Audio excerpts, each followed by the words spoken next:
Bugun biz Aziza bilan Pantera Noldan o'tib ketayotganimizda bu joy xarobaga aylanib ketganini ko'rdik va tekshirmoqchi bo'ldik. Afsuski, bu joyning eshiklari olib tashlangan, zaborlari yo'q, eshiklari, oynalari ochiq edi. Bu joyning avval egasi choyxona qilmoqchi bo'lgan, o'xshamagandan so'ng kompyuter, PlayStation, bilyard qilishgan. Biz birinchi bo'lib pastki qavatni tekshirdik. Bu joyga hamma musorlarni olib kelib tashagan va bu joy xarobaga aylangan edi.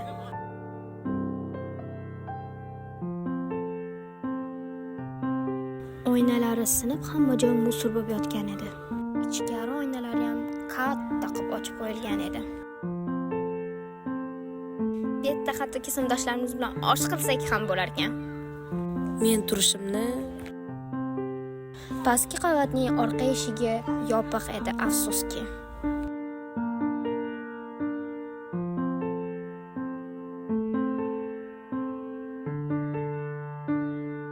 shitlari ham osilib yotibdi. Kimni o'lgisi kelsa, shitning ichidagi to'rtlarni tortib ko'ringlar. Rang-barang ekan.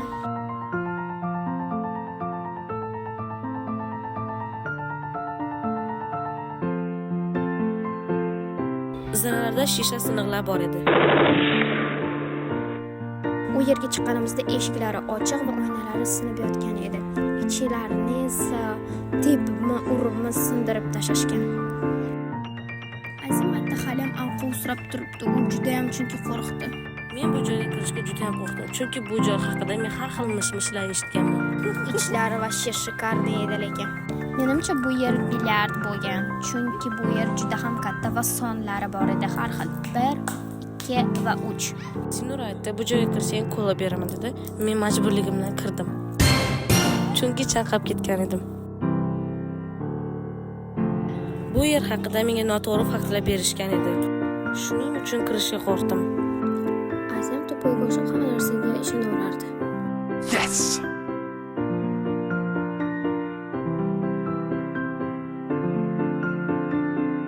Bu yer juda chang, isqirt bo'lgani uchun kameram ham hatto xira oldi.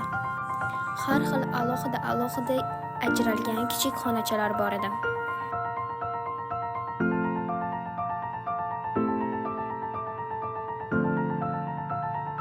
Kolani qudratini ko'ryapsizlarmi, qudratini?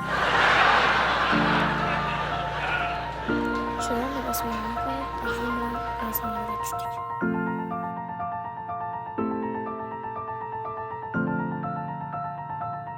Jinniga o'xshab o'zimizdan sled qoldiraylik deb oyog'imiz izlarini ham qo'yib chiqdik.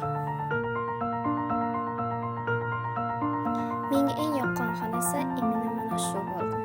PUBG.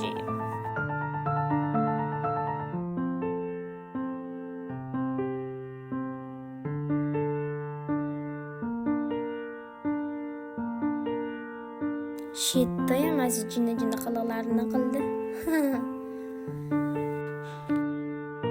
Keyin men ham undan qolishmadim.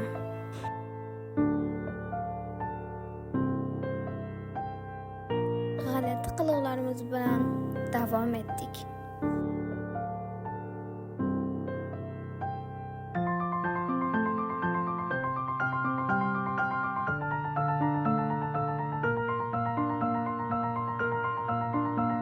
Bizga o'xshab bu yerlarga ham yozib ketishgan ekan.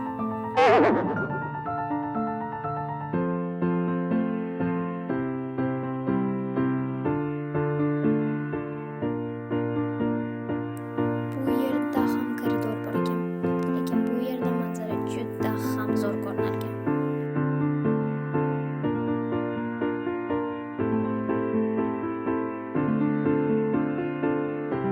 Bu yerda oddiygina xona bor edi va balkon.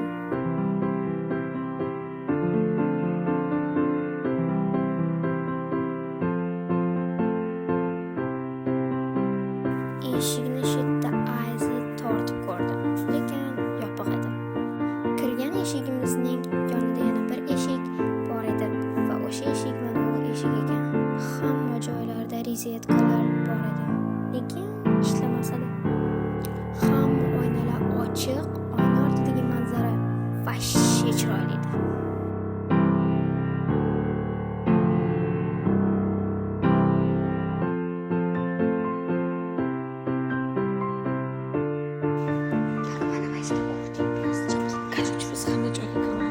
to'xta, endi ani pastga chiqishga. Kiramiz. Qarang, qanaqa go'zal. Shu payt kimdir kelib qoldi. Biz juda ham qo'rqdik. Lekin baribir boshqa joylarni aylanishga Azizani ko'ndirdim.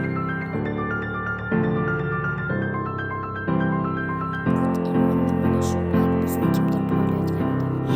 Lekin qarasak hech kim yo'q ekan. Va lestnitsadan yugurib tushdik.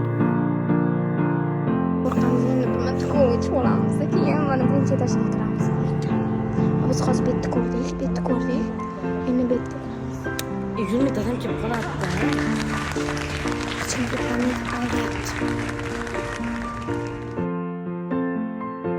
Shunday holda meni Aziz aldashda davom etdi. Chunki uning niyati ketish edi. Shu yerda ham tinch qo'ymay oyog'im bilan bosib, yurak chaqib chiqdim.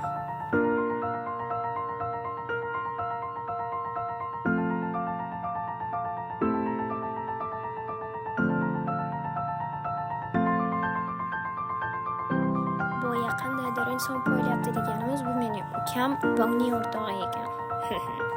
Va ular ham biz bilan birga kirishdi. Bu albatta birinchi etajdagi xonalar edi. U yerda ham to'klar chiqib ketgan, lekin go'zal edi. Great!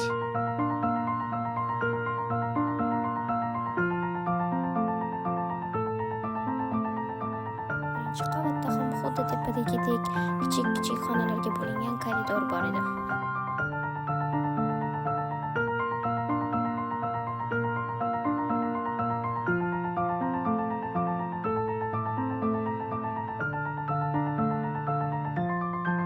Yerga qandaydir narsalar to'kilgan.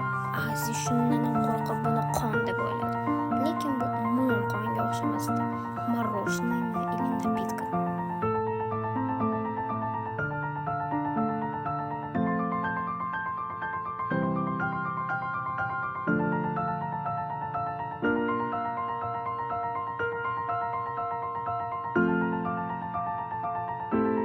Bu yerda ukalarim bizni qo'rqitishga harakat qilishdi.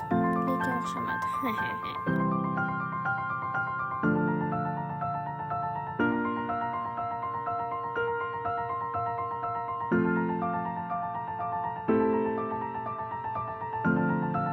Kim o'zini osmoqchi bo'lsa, maslahat o'rgatishga kelinglar. Albatta hozir